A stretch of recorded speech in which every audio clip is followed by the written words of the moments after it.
candak ora we. Kok mlayu ngopo, Ndara Gati? Aku wega nek muncul kowe. Aku mau nek muncul kowe. Nek ku tekan kalang kadempel wis tak liwangi mlipil-mlipil. Wis tak liwangi mlipil-mlipil. Aja nganti ketemu Anoman tak liwangi metu calean. Oh. Nanti ketemu genderuwo. Genderuwo kalau bojone slimbit. Bojone genderuwo kuwi peri. Kok cetok ere. Tenan yakin cumbah aku lah gojek lho. Aku aja nganti ketemu Anoman, lek mlipil-mlipil metu calean nganti diwedani genderuwo sing slimbit kalau bojone jenenge ayo. Kuntilanak. Wah. Diplesetke. Anane kula saniki gelute mungsuh kula. Aku mau nek gelut mungsuh kowe kudu gelem. Ora gelem tak ajar. Tak polo nang kene. Oh, ketel paksa iki aku ya. Tiban tanganku jeblok jadamu. Waduh. Ya. Iso ngalahke Petruk, bumi langit tangkep. Ya. Matek dening aku. Ya. Modal we. Remuk we. Remuk piye isih ngadeg ngene kok remuk. Nggawa gaman. Kowe kok ampuh to lho. Lah jenenge anake Semar kok ora ampuh kira ya ngisini-sini to. Golek gaman. Oke, tunggu dini. Bacok cilahmu tibakno. Pucakaku Kiai Bendo. Iya. Tahu tak nggo nyolong kambil ping 3 lah kunangan. Iya. Elok cilah apa to kuwi? Cilah tenan. Apa iki cek ketel? Ora ngerti. Aduh. Glaji cilahmu. Tibakno ora bakal wedi modal kowe ketiban Kiai Cenco. Apa? Kiai Cenco. Modal semplot cilahmu. Edian. Tiban cetok. Ya. Pusakamu aneh-aneh to. Apa aneh-aneh aku pusakamu nek golek tumbak. Oke, kancane. Gelis oke kancane. Iki cetok. Oh. Tahu nggo mateni tukang ping 4. Ya. Edian. Lah apa-apa e. Tukang ora salah barang kok dipatekke. Hubungane to apa wayang kok karo tukang. Tapuk Kiai Daimatu. Sandal jepit iki lek kunjup ning masjid. Oh. Mulane nek do ilang iki kowe kuwi ya sing nyolong. Mate dening aku. Kowe. Ya. Edian. Pedro. Pripun? Aku izin. Apa? Aku izin. Wilang bebalang. Pangelan Pati Ngastina Halya Dulma Gati pelangane Pocotata kula nganti kala-kala Petra wilang bebalang. Ayo. Diplecani piyai petalangan cemene akae nang jauh kala-kala kowe wilang izin mulane negara ngajil.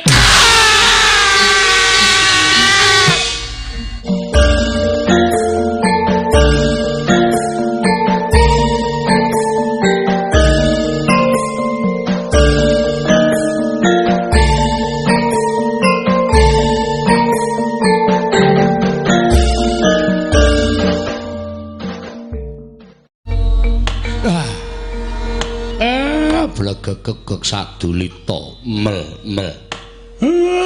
Lo garing aku ora ngimpi apa-apa lah kok karang kadempel kerawan priyagung.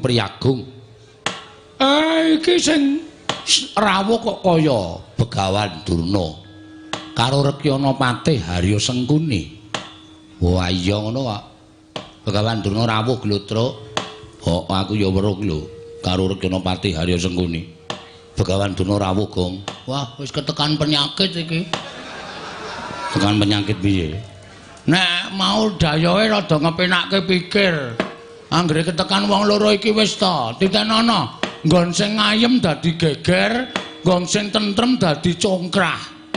Mergo wong loro iki nuwun sewu tumbak cucukan. Senengane ngelincipi carang papak adu kono adu kene. Aja sok suudon. Ora sapa to? Suudon ning asli kok. Asli piye? Wis ta, tetani ye engko ora mesti gawe geger. Ora ya wong rawuhe ketoke ya apik-apik kok. Sabar lho Kakang Mremban Durna, sabar. Wis ora usah dadak dirungokke. Panjen suarane Bagong niku ngonten niku. Nggih kula pun ngertos. Mremban wilujeng rawuhipun. Slamet Semar Prataku ning Karang Kadempel niring Sambikala. Kowe tansah pinanganing kawidadan. Wilujeng bekti kula kunjuk. Ya tak tampa. Rekana Pati Sengkuni bekti kula iya Semar ndak tampa. Penemban bekti kula katur penemban. Oh nala gareng tak tampa pangestu Tampanono ya nala gareng. Kula pundhingga jimat paripe. Ndara Pati Sengkuni bekti kula iya nala gareng ndak tampa. Bekti kula katur penemban. Ya Petro tak tampa pangestu Tampanono ya Petro. Nggih kula pundhingga jimat. Ndara Pati Sengkuni bekti kula kunjuk. Ya Petro ndak tampa. Pangestu Tampanono. Kula pundhingga jimat. Penemban Durna bekti kula kunjuk. Oh iya, Bagong tak tampa. Najan kowe wis pandak wae elek karo aku, ning gandeng kowe drajating kawula ngabati karo piyayi, tak tampa. Pangestuku Tampanono ya Bagong. Nggih, kula pundi. Sone aja sok ngarani wong sak nggon-nggon, sak penakmu dhewe. Durung karuan Durna kuwi pakartine mesti elek. Durung koran Adipati Haryo Sengkuni pakartine mesti elek. Ora bendinane Bagawan Durna karo Pati Haryo Sengkuni kuwi pakartine elek. Mula aja sok duwe Pandhawa sing elek karo aku karo Pak Adipati Haryo Sengkuni. Nggih nyun ngapunten ming kerep-kerepe elek kok. Lah iya aku ya mung ngomong apa anane kok. Kula sing nyuwun ngapunten. Anak kula Bagong nggih Premban. Ora apa-apa Semar, ora apa-apa. Sasampunipun asu ingkang dadi napas sasat ingkang dados riwe wigatosipun enten apa kok rawuh enten Karang Kadempel. Nah, iki ngene ya Semar. Dadi amruhanamu Prataku ning Karang Kadempel iki ora kok saka karepku dhewe. Nanging aku mundhi dawuh timbalane anak Prabu Duryudana. Lan ngerti ya? Iki bakal dadi jalaran kanugrahanmu. Iki bakal dadi jalaran kamuktenmu nggonmu urip ning alam padang. Apa to sababe dene aku matur ingkang kaya mengkono? Mergo anak Prabu Duryudana ngersakake kowe supaya mapan ana negara Ngastina. Kowe mapan ana negara Ngastina. Lah, dene sakwise kowe engko gelem mapan ana negara Ngastina, kowe bakal njaluk apa wae bakal dituruti dening anak Prabu Duryudana. Aja kok wujuding brana picis. Nadyan kowe njaluk derajat pangkat ingkang dhuwur bakal diparingi dening anak Prabu Duryudana waton, kowe gelem momong marang para Sata Kurawa lan lenggah ana negara Ngastina. Dadi Prataku ning Karang Kadempel iki sayekti mung kepengin mboyong marang Semar Badranaya supaya nyawiji marang para Sata Kurawa, nyawiji ana negara Ngastina. Nggih. Oh, Semar mongko to, ngiluwa karo kahananmu. Ngiluwa karo kahanane. Aku tak takon karo kowe. Wong endi sing ora kepengin mukti aku tak takon. Wong urip ning alam padang kuwi kabeh kepengin mukti. Kabeh kepengin turah-turah brana picis, kabeh kepengin duwe derajat pangkat kuwi yen wong normal, waras uteke. Nggih. Mula gandeng kowe nyawang karo kahananmu, marata coba. Omahmu kawit biyen tekan saiki wis mataun-taun nggon urip ning Nusa Jawa. Kowe cedhak karo para Pandhawa. Ning Pandhawa ora tau ngerti karo kahananmu. Ora tau gelem dandan-dandan bale wismamu, ora tau gelem dandani karo uripmu. Uripmu ya mung sarwa sekeng, uripmu sarwa ora duwe, uripmu sarwa mlarat kaya ngene. Apa kowe ora kepengin urip sing luwih apik? Apa kowe ora kepengin urip sing luwih becik? Gampang lho Semar. Wonten kowe gelem ngomong para Sata Kurawa, kowe gelem ngomong anak Prabu Duryudana, kowe tekan negara Ngastina. Dek, kowe tumuli bakal diparingi pangkat. Yen perlu bayaranmu per sasi, kowe ngungkuli marang para priyagung-priyagung negara Ngastina, kowe bakal dituruti. Oh, sandanganmu ora kok luthuk kaya ngono kowe. Jarek ora tau ganti. Monggo wujudane ya ping kaya ngono kuwi. Ning negara Ngastina, kowe kepengin nganggo nyamping Mas Ginepeng bakal kelakon. Suwengmu ora kok suweng lombok abang nganti bosok kaya ngono tak ganggu wae. Kowe kepengin nganggo suweng sing gedene sak kurungan jago, monggo dumadi saka inten. Kowe bakal kelakon. Yen perlu kowe bakal duweni titian kereta kencana tinarik kuda 8, kowe bakal kasembadan. Waton kowe gelem ngomong marang para Sata Kurawa. Iya Semar. Aku sing dadi seksine. Yen to anak Prabu Duryudana pancen paring pangandika ingkang kaya mengkono mula nek kowe gelem nek kowe kersa ayo tak pon boyong ning negara Ngastina kowe bakal mukti ngawibawa Nyakrawati mbau denda kowe nang kono bakal disunggi-sunggi kaya aji sinungga-sungga kaya pusaka ora kok ming nang kene dadi Panakawan manganmu ora ajet kadangkala sedina ping 3 kadangkala sedina ping 7 kira ya memelas banget to monggo kowe cedhak karo para Pandhawa kebangetan temen para Pandhawa ora iso nggulawentah karo uripmu lah nek cara aku urip kaya ngono kuwi terus gunane apa coba ayo saiki tak kanthi ning negara Ngastina kowe bakal urip mubra-mubru kowe bakal urip seneng-seneng suka-suka parisuka mangun sukaning penggalihmu kowe bakal tentrem urip ning alam padang. Coba aku tak takon, wong sak donya iki sapa sing uripe ora kepengin kepenak? Mesti kabeh kepengin kepenak. Kabeh kepengin mulya, kabeh kepengin sugih, kabeh kepengin ora kekurangan. Kuwi wong sing iso mikir kanthi nalar sing ganep. Yen kowe kok petung aku kok kaya wong ra normal. Urip kaya ngene kok tok lakoni, mongko uripmu kaya ngene iki pendak dina tok lakoni kanthi seneng. Senenge nggo napa aku tak takon. Senenge nggo napa? Kowe yen gelem melu ana negara Ngastina kowe njaluk apa wae tak turuti Semar. Kowe njaluk omah. Wis bakal tak sediani. Yen perlu ora ming omah wujudan omah lumrah nanging njaluk tingkat pira? Lho. Njaluk titian apa? Kowe rabi saben dina kelakon. Aja ming menyap mencep kaya ngono. Ning petungane Begawan Durna, ature Begawan Durna iki petungan nganggo nalar sing ganep. Oh, swarga donya yen kowe gelem urip ana negara Ngastina. Gareng piye? Ampun gelem, Pak. Niku ming kadonyan niku ora digawa mati. Urip mubra-mubru duwe sugih bondo, duwe derajat niku sesuk ora digo ngadep karo sing gawe urip. Pun boten saking nggo. Metruk piye? Manut Bapak. Bagong piye? Gelem wae, Pak. Bagong odian ora. Suwe banget elekere to. Iya.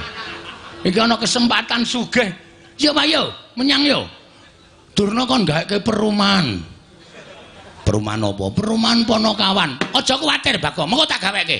Yen mung perumahan wong papat iki duwite sepira? Tak gaweke. Mengko yen perlu sing pinggir dalan, sing larang lemahe. Mengko sing pinggir dalan omahe Semar. Sing nomor 2 omahe Gareng. Sing nomor 3 omahe Petruk. Mengko kowe tak gaweke kandang kirik. Oh ya wis rasah wae. Menungsa padake kirik ya, Tru. Ya ora apa-apa. Ora apa-apa dengkulmu mlocot kuwi ora. Adine kok ora apa-apa. Mangkir yen to Peremban. Nuwun sewu. Ukuran sampeyan ngoten monggo. Ning ukuran Semar kok mboten kaya ngoten. Lho, ukuranmu urip ning alam padang ki piye? Ukuran kula urip ning alam padang menika mboten perkara brana picis, mboten perkara derajat bangkat, mboten perkara bondo donya niku mboten. Ning ukuran kula urip ing alam padang niku ati. Ana poke began derajat pangkat brana picis akeh turah-turah nek atine ora tentrem niku padha karo menggunggung penyakit. Yen wis entuk penyakite bakal cedhak patine. Mongko bondo donya derajat pangkat niku ora iso nulung wong bakal ngadhep marang pangayuning Gusti. Ngoten. Duwe derajat pangkat, duwe bondo donya nek uripe adoh karo sing gawe urip niku sak dalan-dalan kesandung-sandung kesrimpet-srimpet ning arepa uripe kaya kula niki sarwa kekurangan ning cedhak karo sing gawe jagat lakune ya kepenak ora bakal kesandung ora bakal kesrimpet kuwi mung penemune wong goblok penemune wong sing ora ngerti marang ilmu sing kandha sapa wong sugih wong duwe derajat kok adoh karo sing gawe urip mung gumantung karo nggone ngrasake ning mesti adoh karo sing gawe urip jalaran apa kok iso kaya kandha kaya mengkono mergo derajat pangkat niku sing iso micake wong bondo donya niku sing iso micake wong wekasan lali panembahe contone mboten sanganggo conto sing kula dumuk ning pirang-pirang teng donya niku gumlare menungso sing kokean derajat pangkat kokean bondo donya wekasan mripate wuta karo sing gawe urip terus ngawula karo bondo donya niku pirang-pirang ning ya ora akeh sing duwe derajat pangkat sing duwe bondo donya ya tetep tuwajuk ngene manembah marang panguwasaning Gusti niku nggih wonten ning karo sing kula kandhake niku perbandingane 1000 dibanding 1 ngoten dadi Semar emoh upama Semar niku urip nang alam padang, kula tak urip kaya ngeten niki kula wis seneng. Kula wis seneng. Lair kula bungah, batin kula seneng. Kok sik? Kok kowe iso kandha lairmu bungah? Monggo kowe sarwa kekurangan. Lair niku mboten kok perkara branda donya. Ngoten. Tumrap kula bondo donya niku nomor ping pinten. Arepa kekurangan ning nek sedulur kula akeh. Ora duwe dhuwit, ora duwe bondo brana picis. Ning nek sedulur kula pirang-pirang niku rasane kaya wong sugih dhewe sak donya. Arepa sugih bondo donya, duwe derajat pangkat, nek ora srawung karo kiwa tengen, ora srawung karo tangga teparo, niku ngrasake melarat dhewe sak donya. Ngoten. Dados sampeyan ampun kok sak kepenake dhewe ngukur bondo donya dienggo ukuran supaya Semar melu teng negara Ngastina mboten. Ning kula ora nolak. Nek mengke kula wis entuk sasmita, kudu menyang endi kula momong. Lan sapa sing wajib kula mong, niku nek upama sing tibane nggih para Kurawa, kula ya ora bakal selak. Tertentu kula ajeng nderek marang para Sata Kurawa. Ning aja dipeksa. Ampun dipeksa. Merga Semar menika merdika. Semar. Yen aku ora maksa karo kowe, tegese aku bali marang negara Ngastina bakal ditukani dening anak Prabu Duryudana. Aku bakal nampa duka saka anak Prabu Duryudana. Mula wektu dina iki kowe kudu menehi wangsulan. Wangsulan sing pripun? Gelem apa ora? Nek kula gelem, tegese kowe tak bayane negara Ngastina. Nek kula mboten gelem, apa kelakon kowe bakal tak ruda paripeksa. Mangke riyen. Pendhita kok brangasan to sampean? Hah? Pendhita kok nguja karo mubal babaling nepsu. Wong kula emoh kok mangpeksa. Nek emoh niku aja dipeksa. Adile pun enten dhewe-dhewe. Lelakon ki adile dilakoni. Penandang niku adile disandang. Wong nyilih adile nek disilihi, nek ora disilihi nggih ampun. Wong ngajak adile nek sijak dijak niku melu. Nek ora melu nggih ampun dipeksa. Aja meksa kamardekane wong urip. Saben wong urip ning alam padang niku duwe kamardekan dhewe-dhewe. Atine ora kena direh dening sapa wae, anut karo krenteking ati. Ora sakokean bebangal. Ora sakokean gunung tanpa guna. Wase kowe gelem melu apa ora? Nek ora gelem melu marang Begawan Durna. Ngerti ya? Yen to Karang Kadempel iki wis akeh pangane para Sata Kurawa. Oh, Kurawa sago bumi angus Karang Kadempel Semar Batranaya.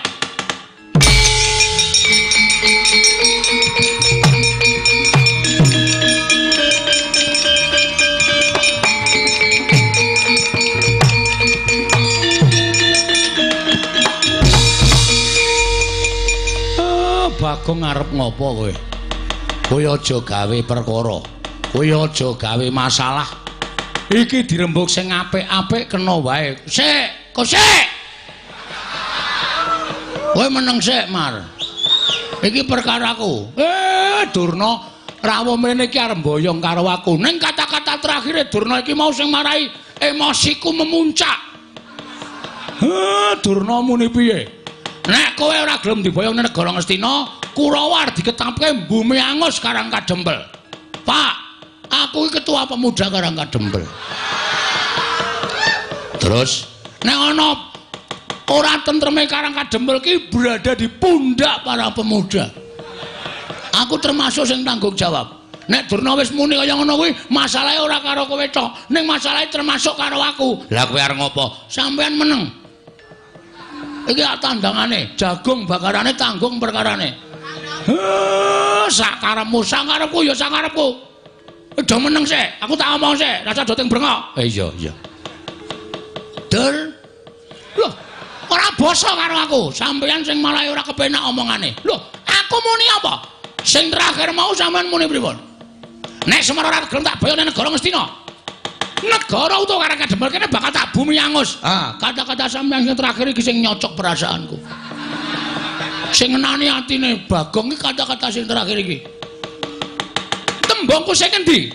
Rumangsamu apa anggepmu Semar kuwi terus ana sambung rapete karo Karang Kadempel. Karang Kadempel iki mung papan panggonane Semar. Aja dikatut-katutke.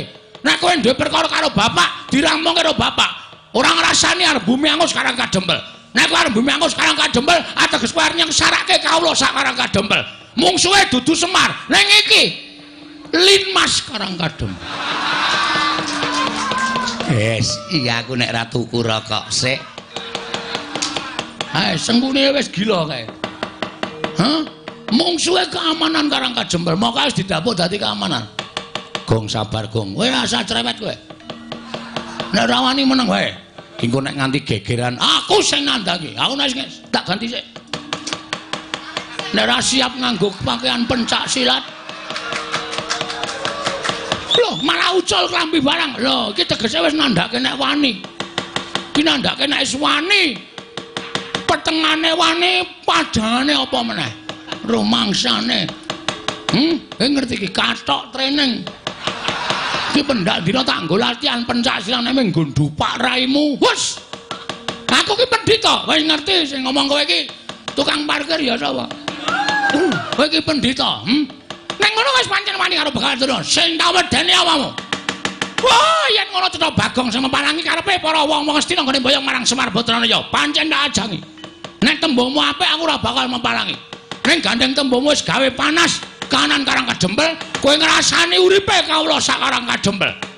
Ora ana sing iso meparangi karo kowe kejaba namung Nalendra Malawa Pati Prabu Angling Darma. Saking edian. Cah nek wis muni ngono kuwi ora kena dipenggak kaya. Ora. Blekedhuwek, gak blekedhuwek. Engko gak ugek-ugek wis. Wong anggere susah seneng kok meng blekedhuwek sadulita lit. Mel. Ndeng mel. Lit ki ngono. Bagong mulai elek ora. Ah, sampeyan ngopo? Lho, nek ngono kowe wani karo Begawan Durna, sing tak wedeni apamu? Oh, ayo, nek pancen kowe wani karo Begawan Durna. Ora ning kene papan wong neter kanthi dayan. Kowe iso ngalahke Begawan Durna, bapakmu slamet ora rak boyong nang negara Ngastina. Oke, ora masalah. Ora masalah. Kowe nantang karo aku, boleh silakan. Kowe iso boyong Semar Badranaya. Waton kowe iso nglangkai kuandane Petruk. Lho, Gong. Aku ora ngopo-ngopo ae. Ora apa-apa. Menggo tantang-tantangane kok. Aku mak tratape, kowe jiri ya wonge. Nglangkai kuandane Bagong, metu Jawa. Piye? Metu Jawa. Nandane ya, Mbak. Nek wis resmi, wis ijab, ya aja sok ditoki njaba. Kuwi ora apik, dosa. Ngono? Paham ora kowe? Paham. Nah, saiki apike nek tantang-tantangan aja muni metu njaba. Tanah ayo. Nendi wong neter kadedayan. Ngono, ora kok metu njaba saru ngono. Nendi pampane wong neter kadedayan? Ning njaba. Ayo. Ah, kowe mesti metu njaba e. Ayo, neng Platan karang kademel. Ayo, tak jerake legane.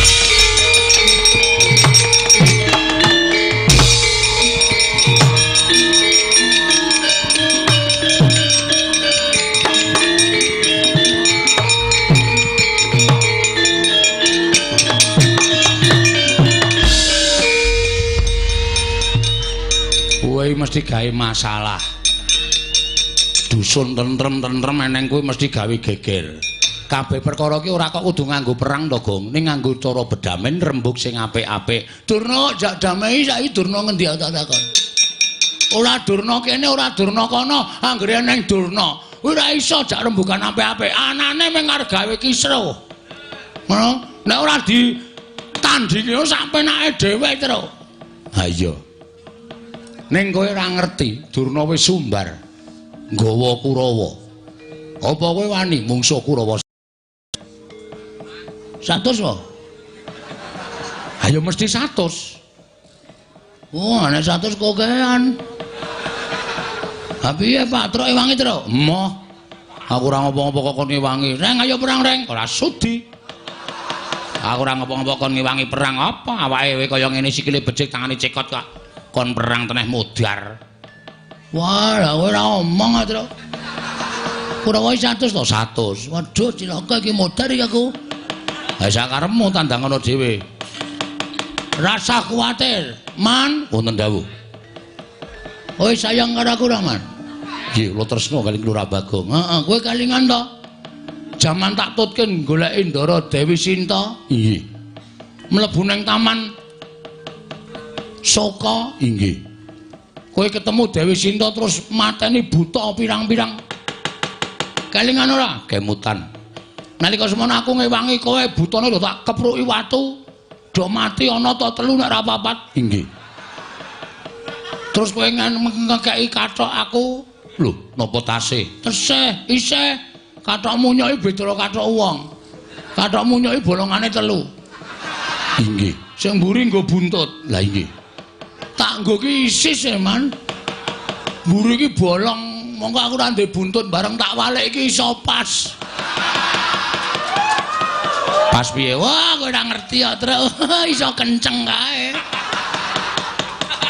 Ora jarem. Ora linu. Tasih dipun simpen sak menika. Isih ira merek-mereke krokodil. Inggih. Aku njaluk tulung karo kowe, Man. Wonten menapa? Mbok Karang Kadempel ditentremke. Kurawa disingkirke. Malah babar pisan kula badhe nyobi kondang kumandang para sata Kurawa dumugi negari Pancawati. Satru ingkang watak Angkara Buti Candala badhe kula cobi kadidayanipun. Mudhar ora wae. Aman. Heeh. Aman, Pak. Nek pancen tenan mangkat lawan. Lho niki ngestaken dawuh. Kelurahan Semar kula badhe mbelani Kelurahan Bagong menawi para Kurawa badhe damel geger Karang Kadempel, ajangipun wonten dadanipun pun Mayangkara inggih pun Senggana. Sing ati-ati yos. Anoman niki ngestaken dawuh.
Jaluk kanthi banget anak-anakku aja masrahke perkara iki marang Anoman tok. Mengko ndak dikira kowe ora tanggung jawab, Bagong. Siap. Kowe ya kudu wani perang. Oke, ora bakal mundur, Pak. Wonten Anoman perang, aku perang. Heeh. Nek Anoman ora perang, aku ya udah. Dhewe njagake Anoman to, Gong. Anoman ki ampun lho, Truk. Gembong mangleawan iki sapa nek ora Anoman. Ning Anoman ya iso lho kalah karo Kurawa. Lho, petunganmu saka ngendi iso kalah karo Kurawa? Anoman ki wis tuwa. Biyen jaman diderekke awake dhewe nom-noman biyen ya iso ngobong negara Ngalengka ijen. Ha to, mateni buta pirang-pirang ijen. Ning saiki Anoman ki wis tuwa, munyuk wis tuwa, ringkih awake, suda kekuatane. Mun nek nganti Anoman kalah, Kurawa goleki kowe. Mbok sing apik terus nek ngomong iki. Wah, deg-degi aku to kowe. Ora ngedeg-degi iki ming apa jenenge planning ke depan. Apa Tra? Planning ke depan. Maksudnya planning, yo duwe pikiran ke depane iki piye, duwe kegayuhan to rencanane iki piye ngono. Ngono nganti Anoman kalah kowe sing tumandang. Oke, tak lakonane, tak labuhi pati, Pak. Rasa kuwatir wis. Nang nganti Anoman kalah karo Kurawa, aku sing methuke. Ora usah kuwatir, rawe-rawe rantas malang-malang bakal tak putung. Bagus. Ngono ku sing tak arepake. Karang Kadempel iki bumi wutah getihmu. Iki papan panggonamu wajib tok tresnani, wajib tok belani. Aja ana ingkang iso ngidak-idak Karang Kadempel. Siap.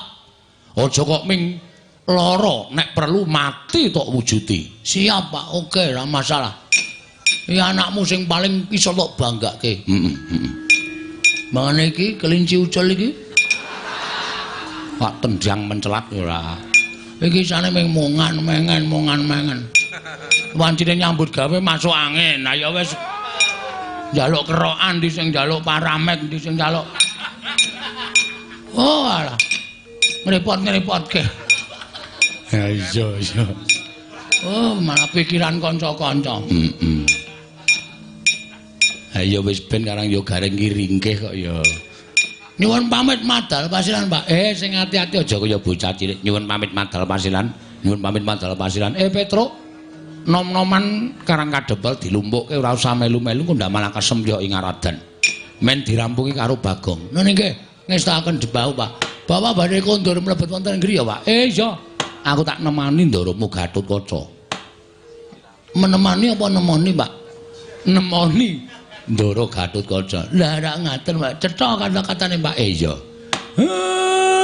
Petruk karawitan karang kadempel wis samapta ing gati sawiga ing diri. Sampun, Pak. Coba kon ngunekke gending Setyatuhu. Oh, itu. Setyatuhu dengkulmu melocot ora. Durung mulai rimbane kok Setyatuhu. Santi mulya. Lah dalah. Iki Bagong pancen wis diantepi tenan nggone bakal wani karo Kurawa. Ketitik mapake kridaning para sata Kurawa.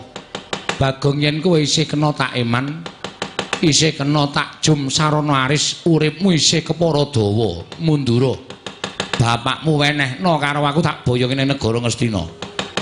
Masalahku arep boyong karo bapak ora masalah, Pate Sengkuni. Lho, ora basa karo aku. Tak basanono ya gelut ora ya gelut. Wis pokoke nang kene iki anane mung Sengkuni karo Bagong, ora ana pangkat, ora ana derajat. Kowe wani napaki kridaning para sata Kurawa. Sing tak wedeni amamu. Hah? Apa dianggep aku ora tau ngerti kondange Kurawa? Kurawa iki nek ndi nek perang mesti kalah. Wis to? Nanggap wayang dalange sapa wis?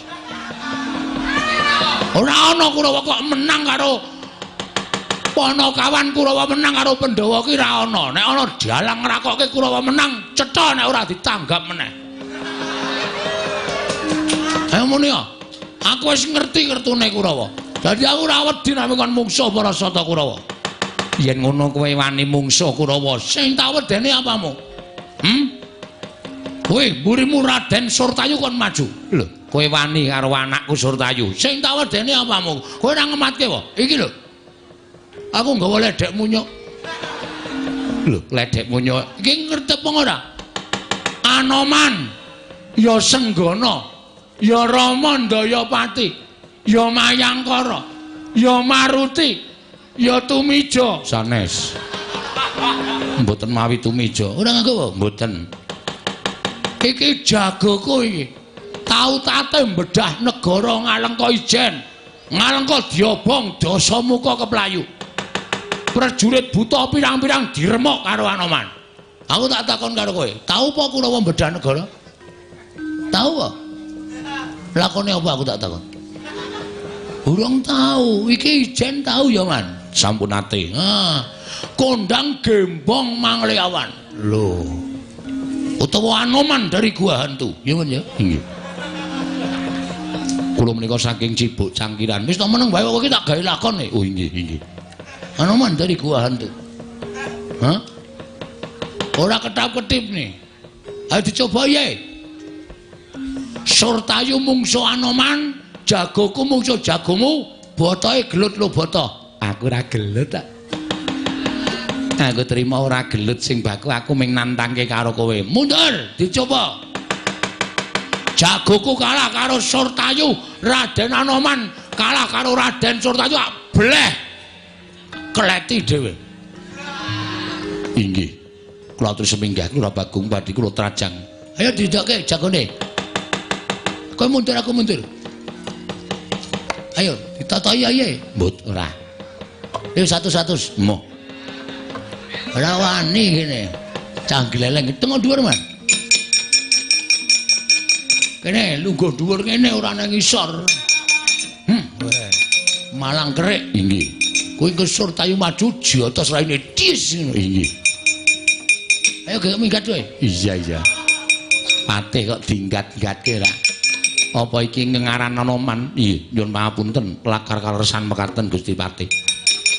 dicoba kekuatanmu apa pancen isih padha duk nalika ku isih enom. Pancen aku krungu kondangmu ning durung ngerti kasunyatanmu.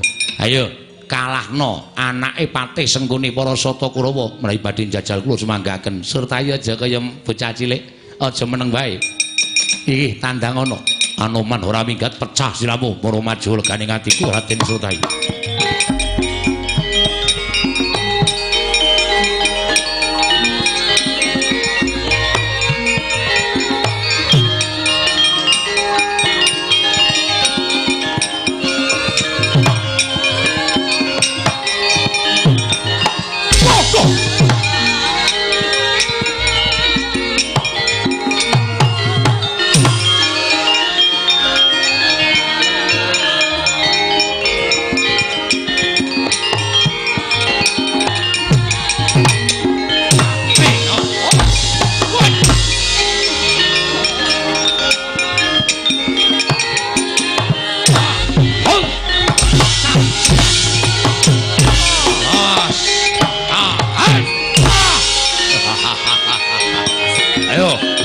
Rasa pamer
sirahmu.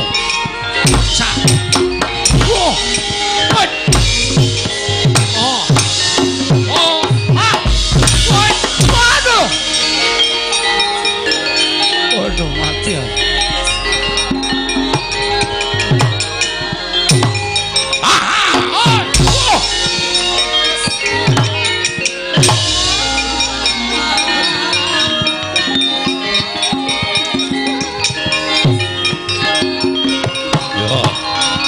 Cocok tumbak jebol dadawak.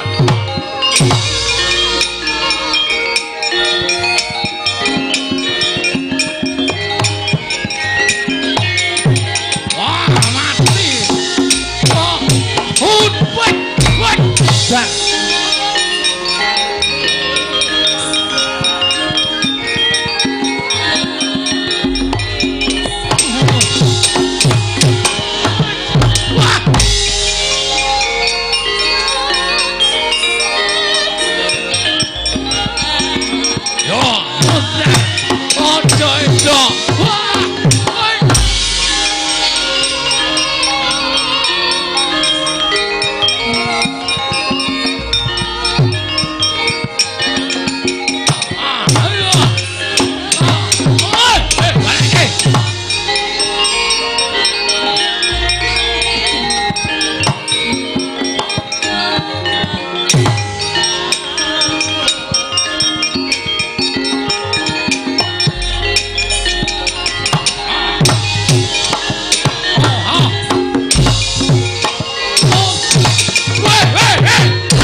jebul dadamu Anoman.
Nginjen apa? Nginjen cangkemmu. Kok iso cuwe. Kula niku munyuk iki lho. Munyuk menika menawi nesu ngenten menika.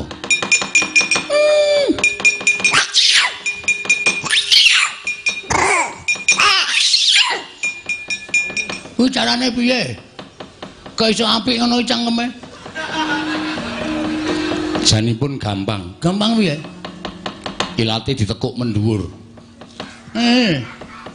Inggih, tekune. Inggih. Terus sebul. Ngono kuwi? Nggih. Kaya kowe kuwi? Nggih. Lho. Kok malah singset? Kele nyebul rada seru. Tekuk mendhuwur nyebul.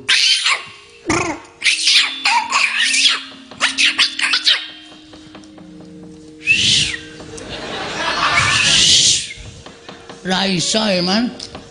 Pengin saged. Jane nek upama munyuke ketok akeh, kula mesti gila kabeh. Tegesipun kabeh aku iso mbeker, kowe iso mbeker. Kula mesti bubar. Nek duwe aji-aji mbok dinehi. Mengke sampeyan jijik. Ora wis. Purun gelem. Mangap. Waduh. Atok apake? Menika daya kekuatan supaya iso mbeker kaya munyuk. Mangap. Wis dilek. Rada angel iki, Man. Dilek.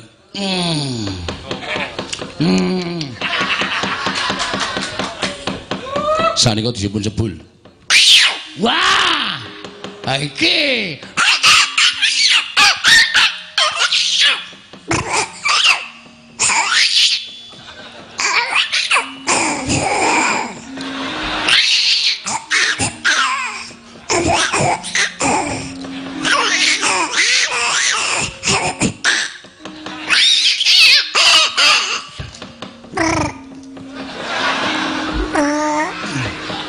rada abot iki ya.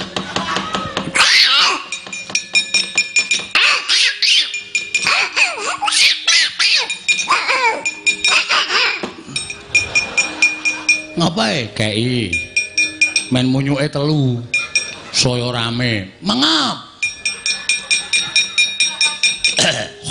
Wah. Mau Anoman ora ngono kok. Iki syarat. Gawes. Mangap. Waduh. Kaya ditapuk iki.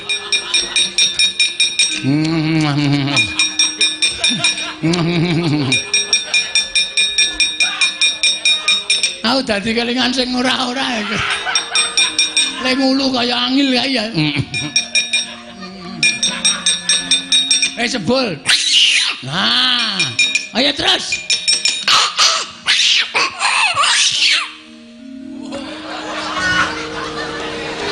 Truk, rono kabeh. Men aku ra muni. Coba ngono. Aduh. Kena balik ke sithik. Mangap.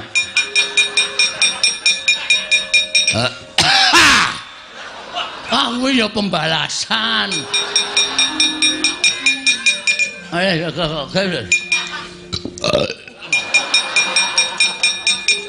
udu tae. Jadi lek wah oke iki ora apa-apa. Oke ora apa-apa aja di ngono iki.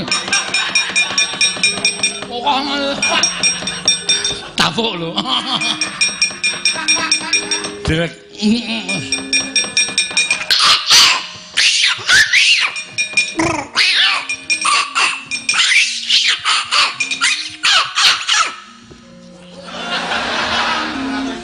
piye ndono kabeh. Malah iki aku semua dijaluk lho. Oh, cedil ora. Sithik, emah. Ngendak ora iso beker. Tuh edan mencolot barang.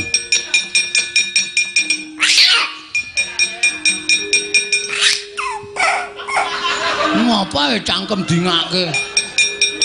Lha tuku sempritane ndi? Hah? Lha tuku sempritane ndi? Iki ora sempritan ya ora iki pancen aji-ajine Anoman dikake aku. Oh. Carane, mangap. Kurang ngombo, cangkeme ming cilik.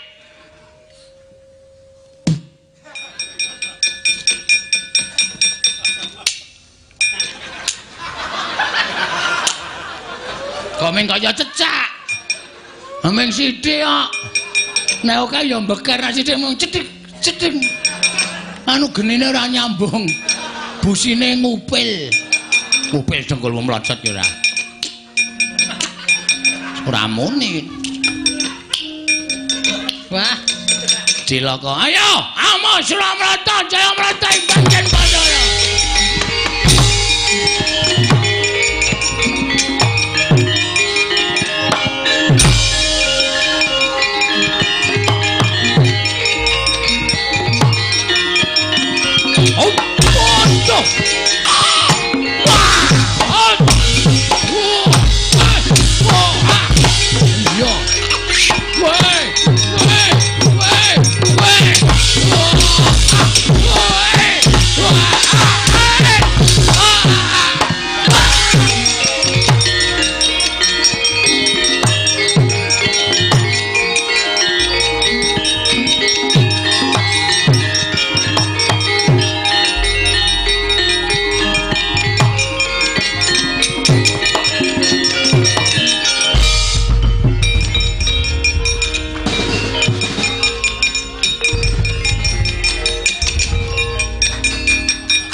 Candhak ora we.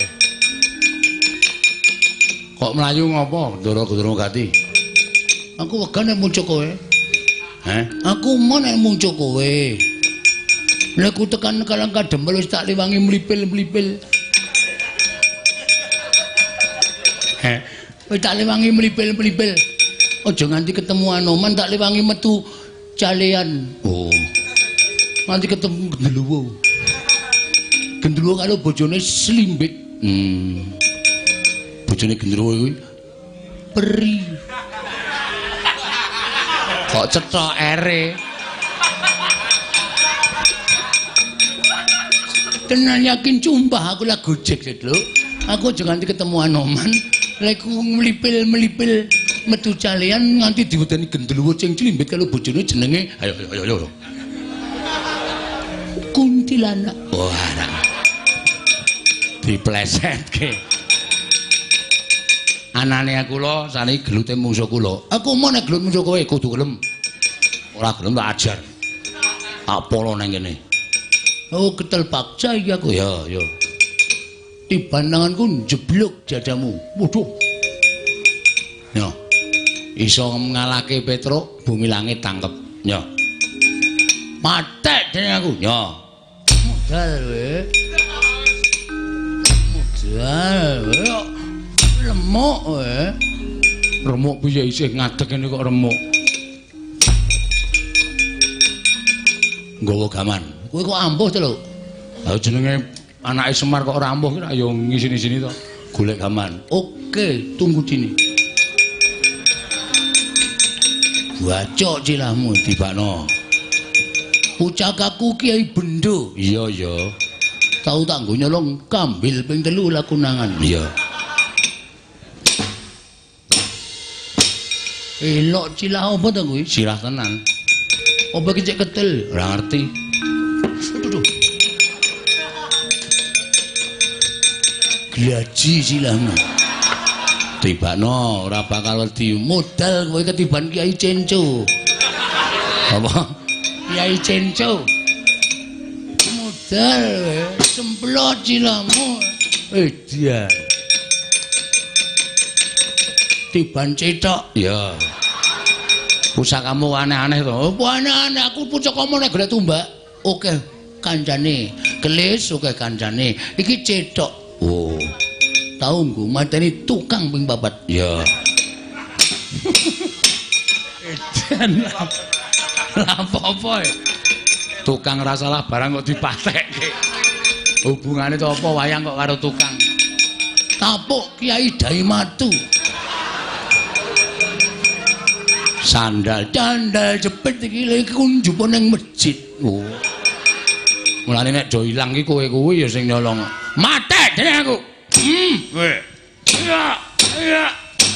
Edan. Petruk. Pripun? Aku izin. Apa? Aku izin. Wilang bebarang. Pangelan Pati ngestina Halya Dulma Gati pelangane Pacatata kula nganti kala-kala Petra wilang bebarang. Ayo. Diplecani piyai petalangan cemene akae nang jauh kala-kala kowe wilang izin mulane negara ngajil.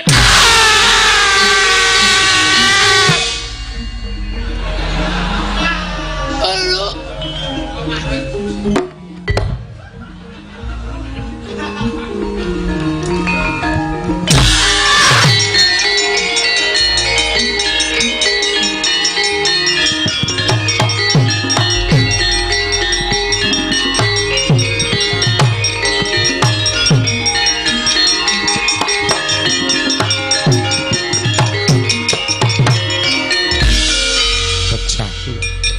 Mati kula Pak.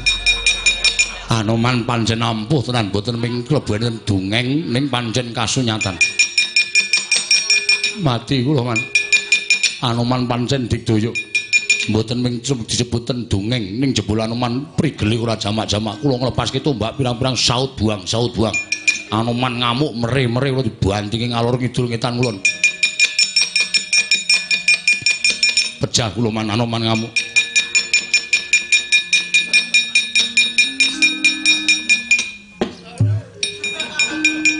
Napa ya, Man? Kaya nibani wong tuwa. Upama uduaku wis sirna margalayu. Gapitmu iki lho temancep ning mondolan. Niku jenenge mboten kula cing calah, Man. Niku pancen hukumane cing gawe ulit. Kok isa ngono? Sampeyan nek nyambut gawe. Kula nyambut gawe kok kulang duwel. Kulang isol. Kok kowe ngerti? Ngerti wae sampeyan. Lah ya laine wae ora ngendi-endi kok kon ngetok-ngetokke. Nek aja ngomong-ngomong niku kali laine. Lho, aku rak ya omong-omongan. Ming lambene ora ketok. Kok kulang ngicol. Tak kira lanang e. Lho. Tak kira weh lah, paman cengkuli saiki tepungane walok. Warok dengkulmu mlocot. Kok warok? Bewoken. Walok. Wong lagi main ketoprak kok dijak pikul. Ayo ben wong senengane dhewe-dhewe kok.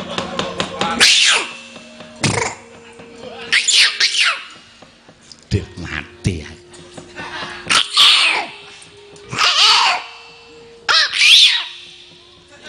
Bagong kok iso mbeker. Iki nek ora mlayu. Sikil kok abote ra jamak-jamak.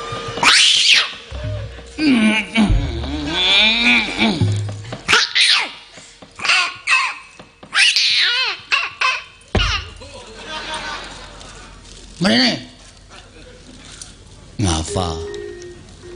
Duduk. Duduk. Duduk kok duduk.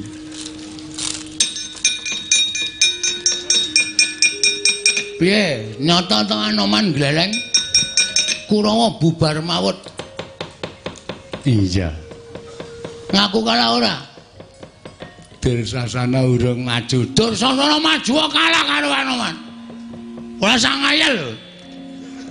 Pak cuplek mripatmu kowe. Mbok ora kejem-kejem to, Gong. Kejem wae mungsuh ora kejem. Iya. Ora cuwat-cuwet ngono kuwi aku mak tratap atiku. Aku wis dikai kekuatane Anoman nganti kowe ngeyel ora gelem ngejak bali Kurawa. Aku iso ngamuk. Nek ming sak Anomane wae nek ngamuk dadi Giralo. Apa? Truk. Kedhak sing gedhe jenenge apa? Gorila. Wah, aku kleru Giralo. Omong kleru. Gorila. Ayo, udu Giralo. Gorila. Kok remet dadi kelalar awakmu. Ya wis. Hah? Ngejak gogo. Ya wis aku tak bali. Sampe naik dhewe mulih. Kena mulih ning ana aturane. Aturane apa? Kowe nek tak undang Pati Sengkuni kowe semaur dalem Pak Guru, ya. Kowe iki ora edan lho, Gang. Aku ki Pati. Weh lah malah marang krek, mati. Iya, ora, Pak tratap aku. Ora marang krek iki lah dadi wong menangan ya pajake. Kowe nek tak timbali nek ora muni dalem Pak Guru keprok watu sirahmu. Iya. Ya, Sengkuni dalem Pak Guru, ngono ya. Jan izin aku. Aku ki izin, Gong. Ora usah izin. Antel mencelat kowe. Iya. Sengkuni. Dalem Pak Guru. Kelas piro, Lik? Pak Guru. Kelas 3. Lho, ora munggah ping pira? Mboten munggah ping 6. Apa sebabe ra munggah? Nginjen roke Bu Guru. Kurang ajar ya. Murid kok senengane nginjen roke Bu Guru? Rok di PP Pak Guru. Oh, ketok apa Sengkuni? Ketok jepitane. Sengkuni dalem Pak Guru. Iso nyanyi saged Pak Guru. Senengane lagune sapa? Romai Rama. Sapa? Romai Rama. Coba nyanyi lagune Romai Rama saka kene tekan kono. Rombongan Kurawa anggere mandheng tak bandem batako siramu. Lagune napa? Sakaremu sing tak apalke. Piano. Ya apa kuwi aku? Ding dong dong dong dong dong ding. Pak Guru. Yang ini apa namanya? Duselmi. Pak Guru hafal. Hus kurang ajar. Kalau Pak Guru kok sembrono. Ayo mlaku rono karo nyanyi duselmi. Pak Guru. Yang ini apa namanya? Karo joget.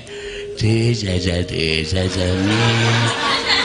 Akhir yang ini apa namanya? Anggere mandeg bandem kowe. Beri pelajaran baru. Memang kau muridku yang nomor 1. Yang ku sayangi selama hidupku. Dik Pate main-main. Dik Pate pripun? Sampeyan niku patih lho. Kok dadi omongane kaya ngono? Nyanyi-nyanyi trodan niku anggepe kula ra isin lho. Kula niku kanca sampeyan, ada-ados kono Gresna tekan Karang Kademan niku ora kok kula niku nyawang wong edan kaya sampeyan niku. Dipresani bayake kok piano. Piano,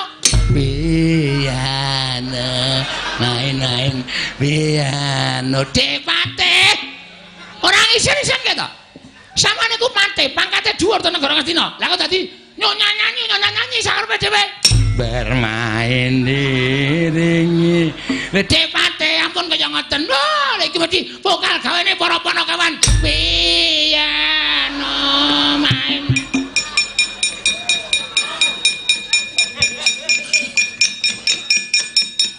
Bermain diringi dengan piano.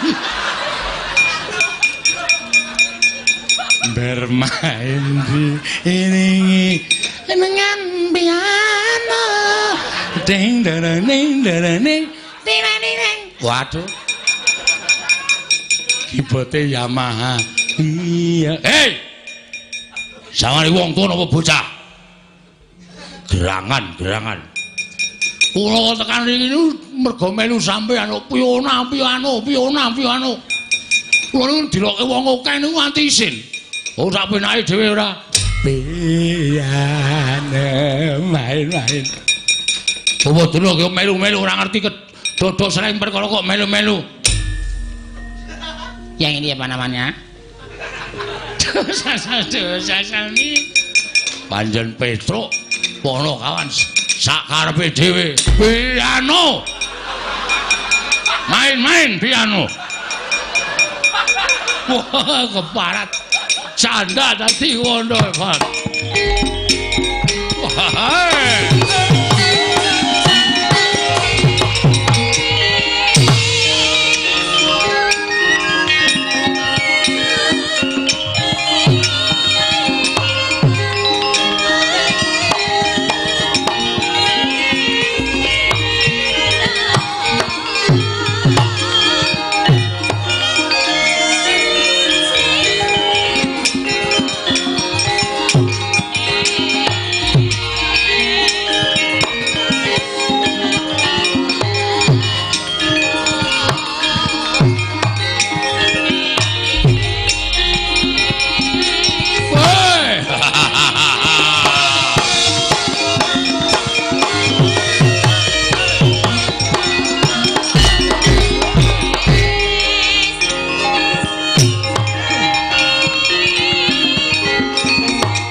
Petruk joget kok edan. Sikil duncal-uncalke sarwu. Joget ki ora ana aturane. Sampeyan mriki butuh napa? Nglabrak kowe. Nyo. Lho. Ngopo iki? Lho, ora takon to. Sampeyan mriki butuhe napa? Nglabrak kowe. Nyo. Wong kendel niku enten iki. Bangane teko. Lho, antem pisan dies klikar. Malah ngisini-sini. Sing penting gelem niku sing dadi nyatane, Nyo. Mangantem. Wedi marep tak mungkur, Nyo. Nggon mburi ya kena. Nggon dada milih ya kena, Nyo. Lho niku wong bebas kok. Kula ora tau omong, ora tau nggo joget, ora tau guyu ning sing penting tandange. Mane guyu ning cantil pisan modar ra isin. Ya, celekit suaramu. Nyo, ayo. Mburi kok piye, Nyo?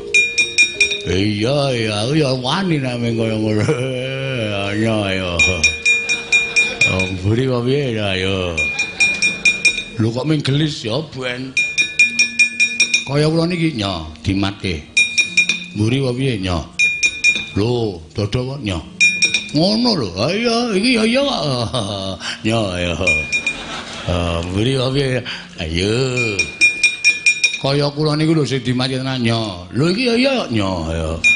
Santai wae. Ayo areng apa? Mburi piye nya? Mburi ya mburi nya. Isih.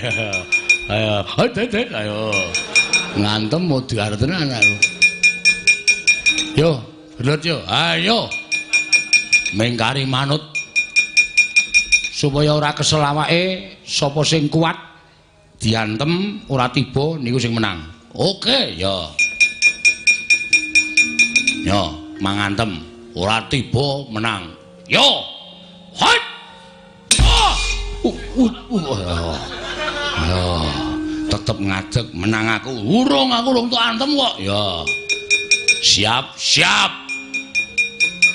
As. Ayo.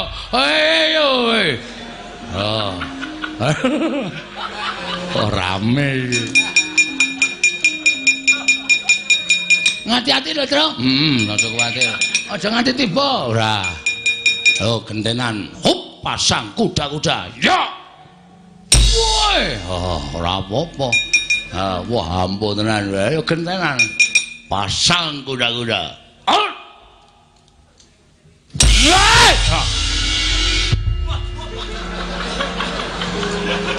Ngosek-ngosek barang. Omen mumet e. Jenenge gelut tenan ngenten iki. Iya, ora ana sing menang, ora ana sing kalah, pokoke yo pasang kuda-kuda, yo. Lho, kok saya lirih? Kesel kok. Oh, yo.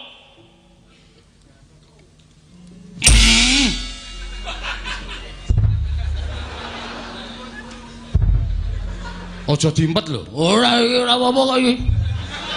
Iki men kaya dalane kok mubeng to iki. Guyer wong nya. Wah. Kula toyo kowe. Wis luput ngono kok.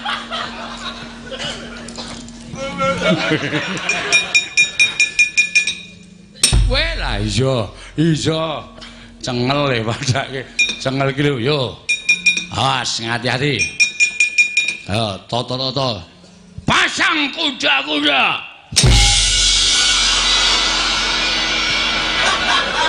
Oh ya tegel men to kowe, Gong. Iki rak palu nggo nutuki aspal to, Ben. Modar mbok men. Salahe ora. Lha lah kok wis ngelekar wonge. Kayane mau gayeng banget le gelut. Pandang wis tiba.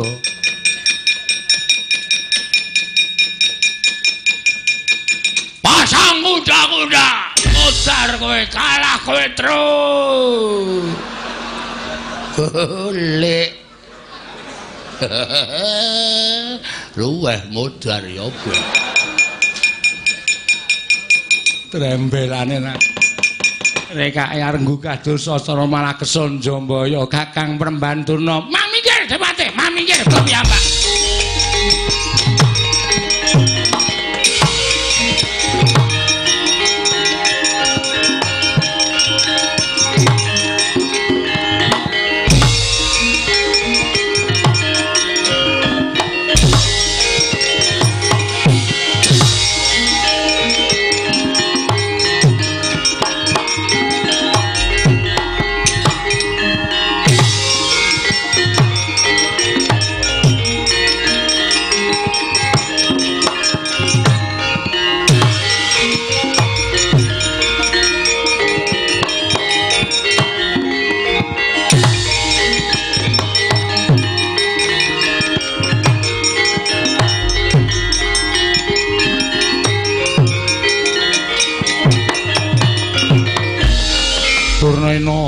Panalingane rumajaring ratri pinenggak jangganira kapisanan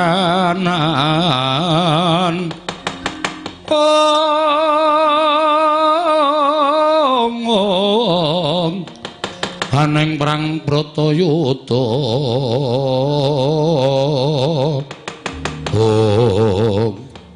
ayo ndi sing seneng Anoman Aja dikira Begawan Durna kalah karo Senggana, kalah karo Anoman. Yen pancen Anoman bisa nadhahi kekuatane Kyai Cundamanik, aku meguru karo Anoman. Aku meguru karo Senggana. Nuwun sewu Pramban. Kula aturi nyiram mawi tirtaning kesabaran. Sedaya menika menawi nuruti dhateng mubal-babaling nafsu mangke mboten prayoga kedadosanipun.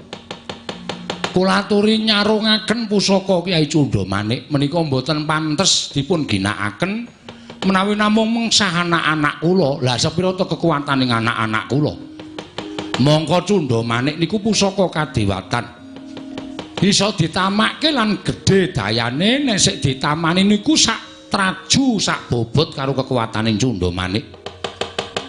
Lah ing atase mungsuh anak-anak kula kok sampean ngetokke Cundamanik niku pripun to Pramban ampun kaya ngoten. Kula aturi ginakaken sipating Brahmana tanduk aris ulat manis sing cipta demen tetulung ado penggawe cidra. Ngalah tanang gunggung diri gawe senenging liyan. Tetulung marang sak padaning urip niku sipating pendhita. Lah kok dadi sampean malah Brahmana kok mumbar marang mubal babaling nepsu. Mboten iso meper marang kamurkan sampeyan. Iki mboten sae kedadosanipun Pramban. Monggo dipun sarungaken. Badhe wonten atur ing konjuk ngarsa paduka Pramban Durna ing Sukalima. Pandhita kang kinarya wangsit Pindha kumbang hangajaping tawang susuh angin. Susuh angin ngendi nggone.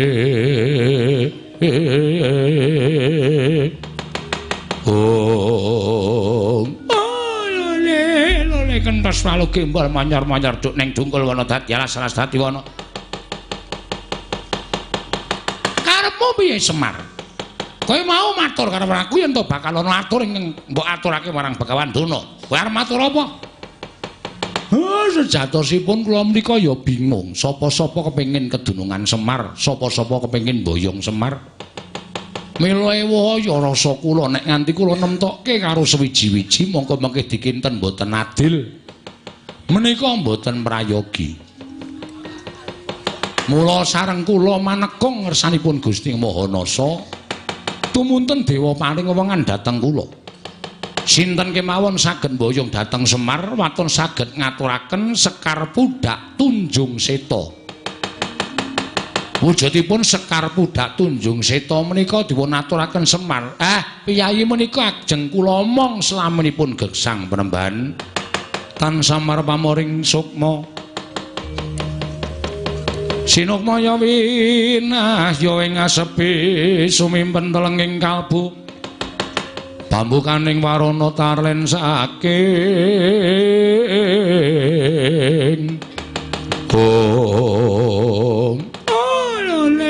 lole kenthos walu gembol manyar-manyar duk ning dungkul wana dadi alas-alas dadi wana. Ya ta Semar, yen to pancen kuwi dadi penjalukmu aku ora bakal wegah sarta aku ora bakal mundur kelawan apa yang dadi pamutahmu ya kuwi ruba pepanggil mbok ucapake Sekar Pundak Tunjung Seta. Tumrap Begawan Durna yen kuwi kena disebutake cetha ana tukule ning jagat raya mula. Dina semengko aku njaluk pamit. Aku tak ngupaya menyang diduning Sekar Pundak Tunjung Seta. Yen wis kelakon nggonku entuk wujuding Sekar Pundak Tunjung Seta aturake marang Semar Badraya. Kowe aja cidra ngobaya, kowe tak boyong marang negara Ngastina. Nek sampeyan sing iso ngaturake, kula nderek sampeyan Pramban. Ya, Badranaya.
sikra ndedel gayung akasa sira risang Ramandaya pati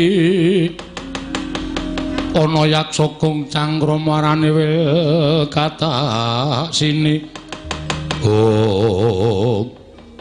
nuwun sewu Kyai Ki Lurah nadyan kula tebih anggenipun ndelik krana ajrikan Begawan Durna anggenipun liga Kyai Cundamanik nanging lamat-lamat kula midhangetaken sabdanipun Ki Lurah Semar menapa nuwun sewu ingkang abdipun Anoman ugi kedah mekaten Anoman wonten dawuh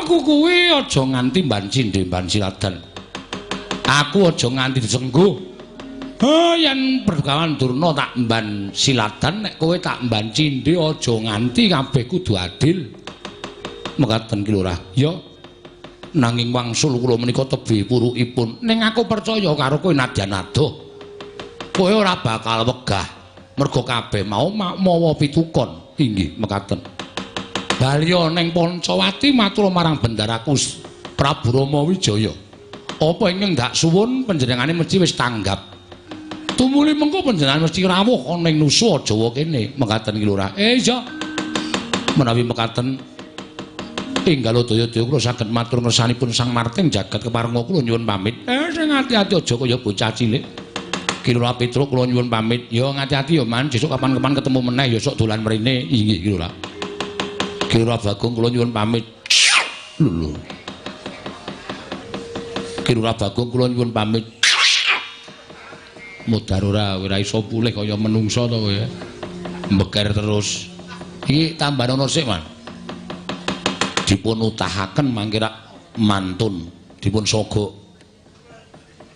engko sogoke ya Truk ha gene iso omong kok gaya ora heeh Man ngati-ati ya sayangku inggih muga-muga kali sing sambikala sesuk kapan-kapan ki nek selo dolan ning Karang Kadempel men iso jagongan inggih aku kowe Petruk Gareng wong papat oh inggih nggo kertu Cina lho wis togong dilereni iso ora iso dilereni ra hah iso dilereni ra tak lereni lek dadi sopir ya wis sing alim-alim wae saiki ora werna-werna ngati-ati Anoman sing hati-hati nyuwun pamit Lurah iya aja kaya bocah cilik senggono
Kata Dian Gatotkaca tinon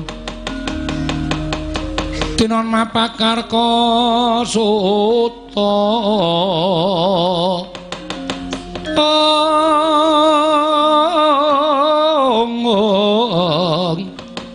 Dekapira Kresna Parta Maneher Sakti Ndira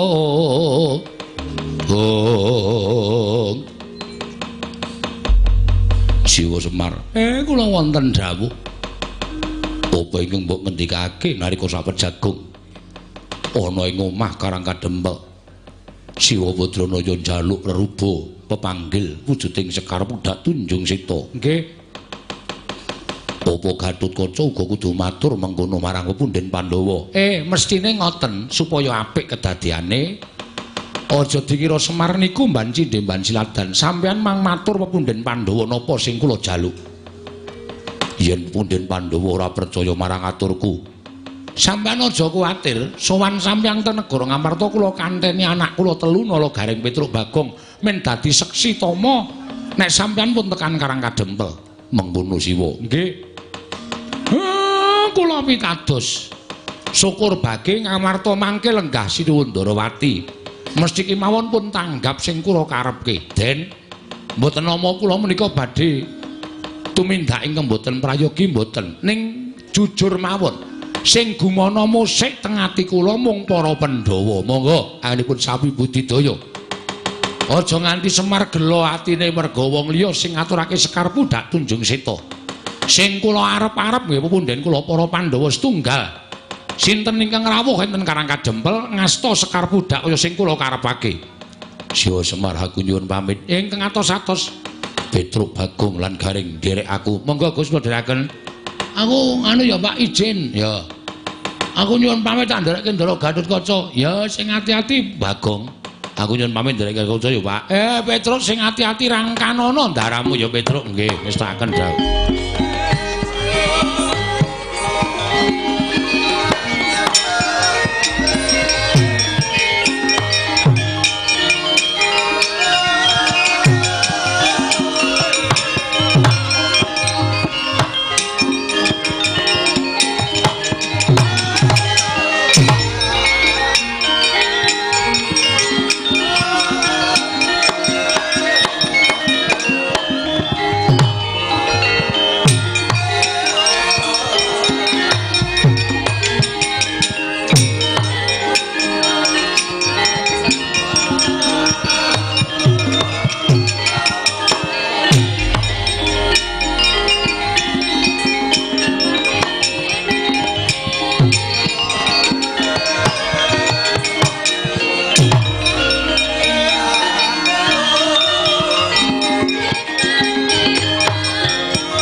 Sretina ning pasewakan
Tilas negara gedhe, negari ingkang ageng tur inggih agung, negari ingkang ayom tur inggih ayem.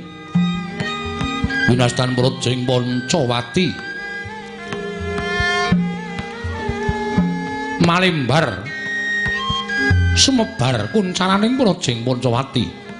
Duk nalika Sang Marting Jagat Prabu Rama Wijaya ngarabaseng Nalindra ambek Angkara Budi Candala ing mapan wonten negari Ngalengka satemah campuh perang gedhe antaraning Wadya Wanara miwah Wadya Raseksa winastan Sari Kudhup Palwaga kathah sangganing para satriya-satriya ingkang samya gugur madyaning pabaratan riwusnya Sang Nata ing Ngalengka kasaputing Rana Madyalaga Sanata Prabu Rama Wijaya kundur marang Projeng Pancawati. Parandene sadangu sansaning dangu katingal ucem puncaraning praja surem prabane awit Sanata tansah anawung duhkita krana tinilar pamonging jagat nenggih Kelurah Semar Badranaya. Ing nalika semanten ninggal tanah Hindi prapteng wonten ing Nusa Jawi. Hari sajuga Sang Nata Prabu Rama Wijaya lenggah madyaning dampar kencana rengu pasuryane surem tejane kaya ora ana cara corek ing titising Sang Hyang Bathara Suman. Sineba sangganing para kadang ingkang tansah ngampingi lenggahing Sang Nata Prabu Rama Wijaya menika ta warnane satra inggih Kastuba Raden Lesmana sadra bagus tanpa cacat gaya teja pangawak tirta pamuljenar kaya kencana sinangling mabukuh Susilastawa kadya muka konjeming Bantala tambuh-tambuh sutaning galih baya apa ing penggaling kang ngraka nenggih Sang Prabu Rama Wijaya datan kantun nenggih Nalindra Ngalengka Sang Prabu Gunawan Wibisana mabukuh Susilastawa ngeka padha rumahap rumanti sabdaning Sang Nata Prabu Rama Wijaya datan kantun Nalindra ing Guwa Kiskendha nenggih Sang Narpati Sugriwa ngaglah gergancang jumeneng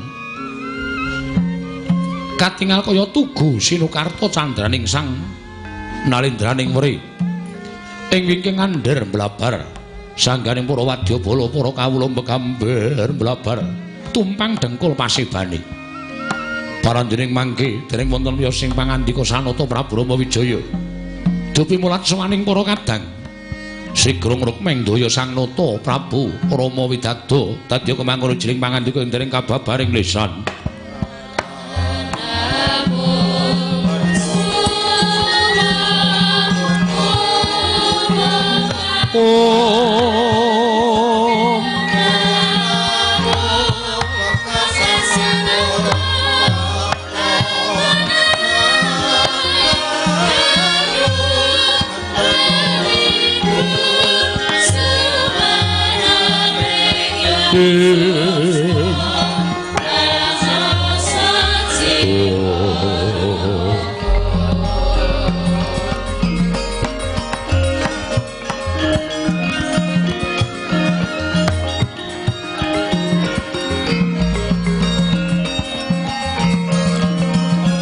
tritena ning pasewakan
sembah niring ulun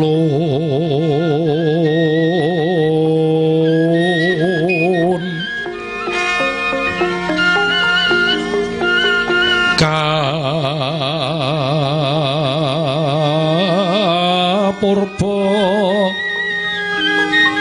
risang morbeng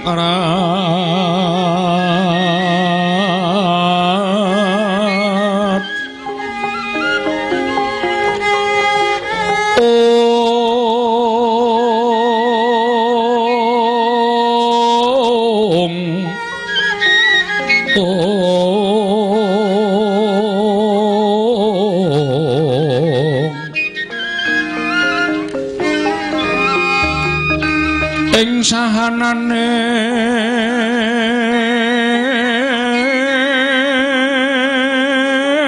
ingkang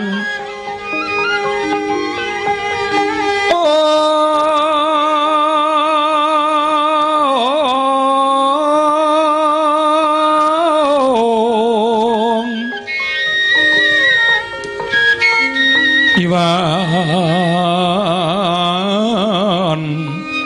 kanang sihing tasih mawe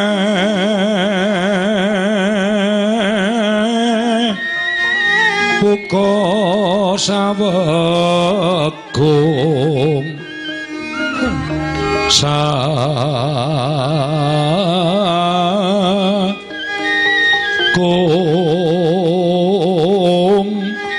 mring delahan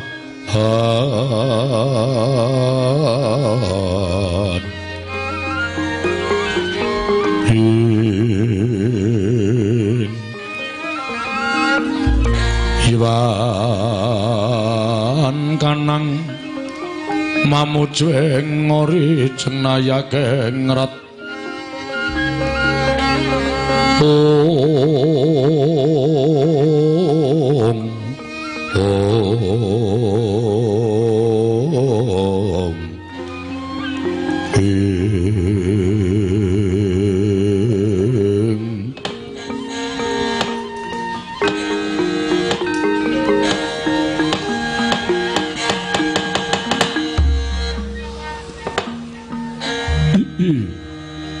Iwang Agung muga ngayumana marang Projeng Pancawati sak isine kadangipun Kakang Yai Lesmana wonten timbalan ngadawu menapa Koko Prabu miji dhateng wiswanipun ingkang rayipun Lesmana mara prayoga nunggone ngadhep ngarsanipun Kakang sampun boten kirang prayoga anggen kula ngabiyantura ngersa paduka Gusti kula ingkang sinuwun mugi kepareng ingkang rayi ngaturaken sembah pangabekti kula kunjuk ya Yayi Suntampa akarya bombong tiasingsun ora liwat pangestuning Sun Tampanana kula pundhingga jimat paribeh dayanana ing kasantosan diweji apa dene sira Yayi Gunawan prayoga nunggone ngadhep kawula non Sampun boten kirang praygi wiswanipun ingkang rayipun Gunawan.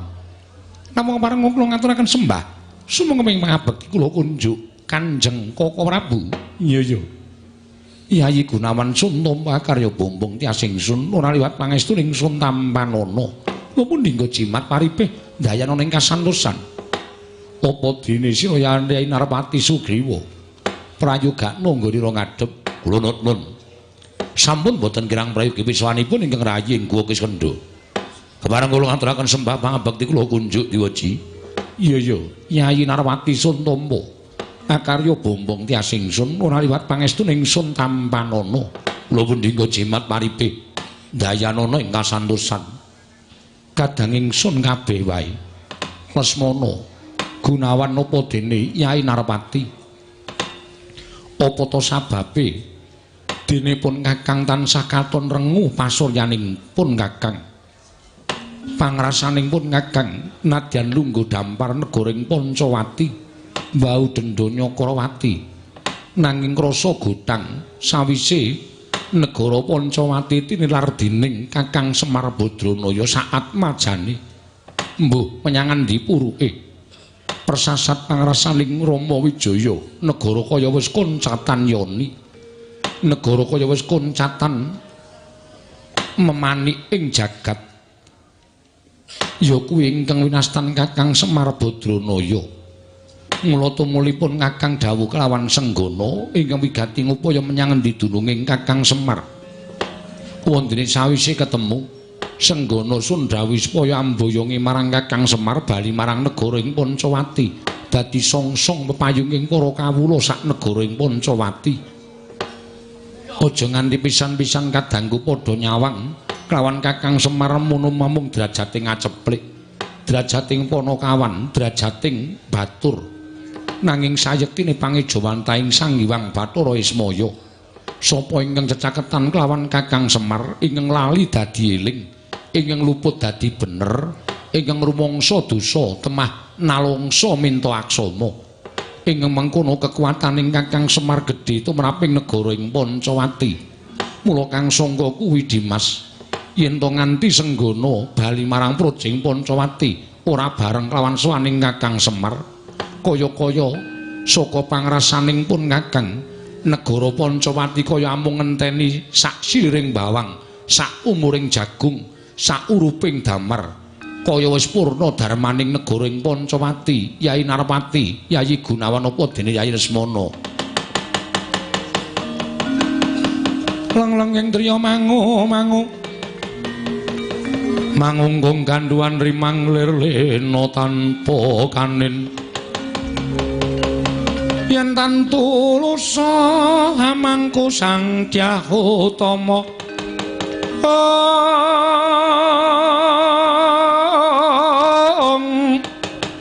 Nalendra Mudha wuwuse hangrerepa. Nalendra Mudha wuwuse hangrerepa.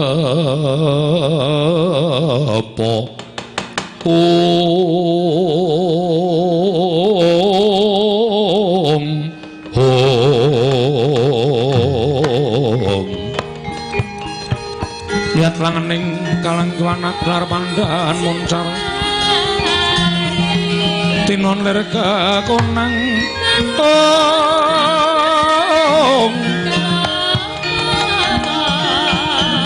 suram sorate ten padang asoran macaring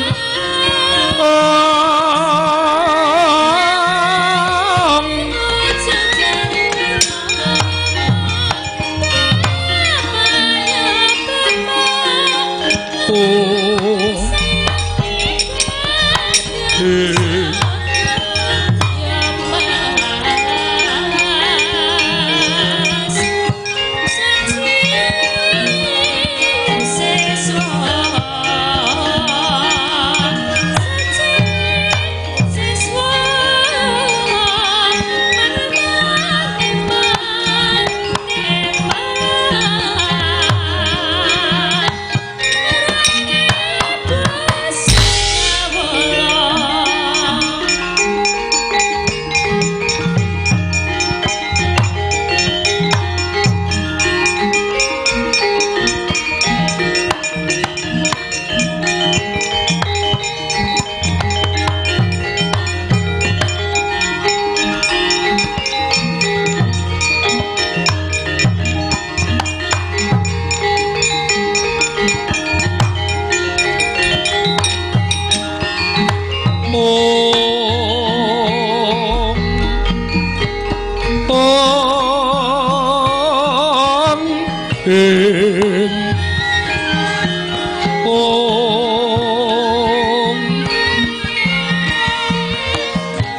Nomo sidam sekaring bawana langgeng senggana persasat kaya den lumaku ing manci peteng kepapak obor sasra biar padang kerawangan bareng panjenengan ingsun nyumurupi marang soaning Anoman ana ing negaring Pancawati Anoman padha raja sapraptanira tansah pinanganing kawidadan niring sambi kula sowan kula tebih saking Rubeda sinuwun kepareng kula aturaken sembah pangabekti kula kunjuk. Iya, senggana ingsun nampa.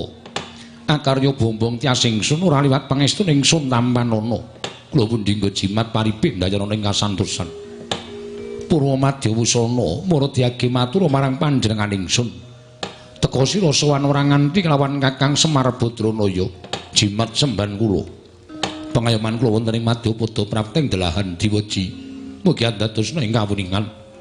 Menapa ing sampun paduka dawuhaken sampun laturaken dhateng Kakang Semar Badranaya namung imanipun nalika semanten wonten pangandika saking Kakang Semar ingkang lerekipun wonten sambung rapetipun kaliyan pepanggil reruba ingkang dipun suwun dening Kakang Nayantaka. Lho, Kakang Semar nyuwun reruba pepanggil. Wujude apa Anoman? Apa njaluk dipethuk nganggo jempana joli-jolan? Apa dadak dipethuk nganggo kereta kencana?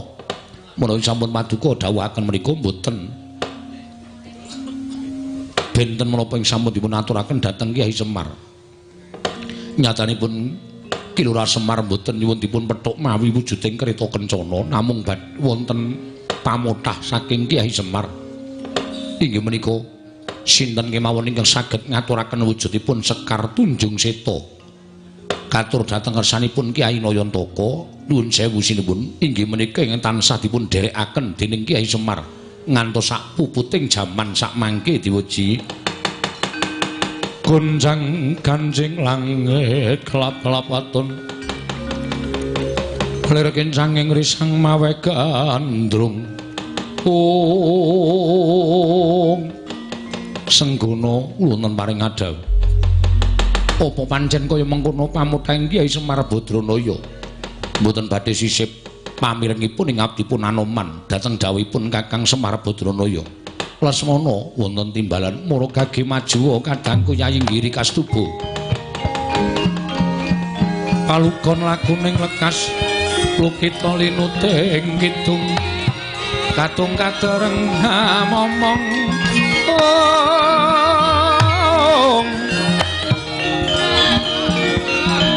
memangon manah rahayu ayono tanah kolong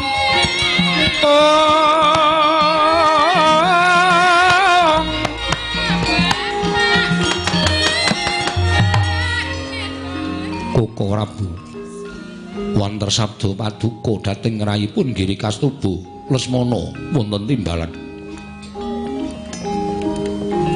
suwe nggone siadi tansah leladi kalawan pun Kakang nanging sepira gedene keluputaning pun Kakang nyuwun pangapura kenging menapa paduka paring dawuh mekaten sabab ana pangandikaning pun Kakang kudu sira lakoni menapa Koko Prabu mara upadinen ingkang winastan Sekar Pudak Tunjung Seta ya Sekar Tunjung Seta ngendi papan tukuling Sekar Tunjung Seta yen to kagunganing Nalindra Suwunen yen to kagunganing Brahmana nyuwuna pidi panilah kelawan Brahmana mau yen to pancen jagat iki ora ana tukule ndak keparangake munggah ana ing kayewangan nyuwun priksa kelawan para Jawata menyang endi pernaing papan ingkang winastan Sekar Tunjung Seta Prasta dawuh paduka Kanjeng Koko Prabu. Kilanana kula nyuwun pamit madal pasilan. Yayi, ndak antu-antu rawing syadya ning negara Pancawati. Anggendong Sekar Tunjung Seta nyuwun pamit tambah pangestu. Sing ati-ati aja kaya bocah cilik. Yai Lesmana.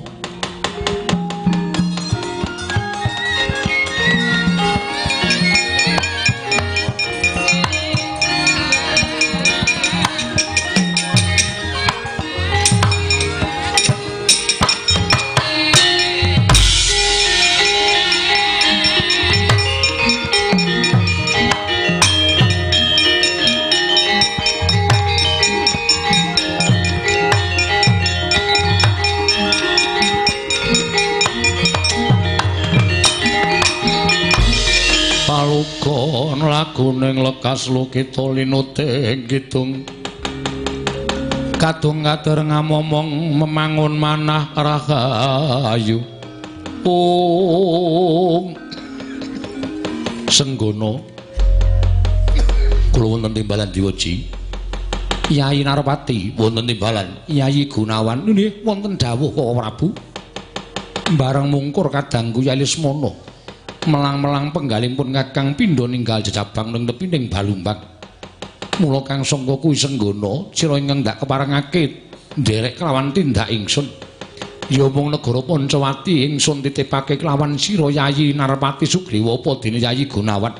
Reksanan sawetara pun Kakang bakal angoda laku ning kadangku Yayi Lesmana nggone upaya Sekar Tunjung Seta. Nuwun inggih ngestaken dawuh lajeng kundur paduka benjang menapa? Aja mbok arep-arep kundur ingsun durung bakal kundur lamun durung entuk ing menastan Sekar Tunjung Seta kinaryosrana pambayong ing Kakang Semar. Ing staken dawuh paduka Kanjeng Koko Prabu Senggono kula wonten timbalan.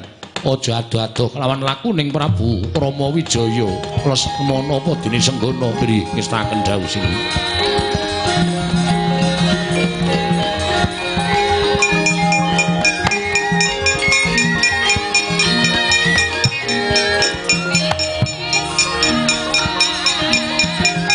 Sorating andam sumu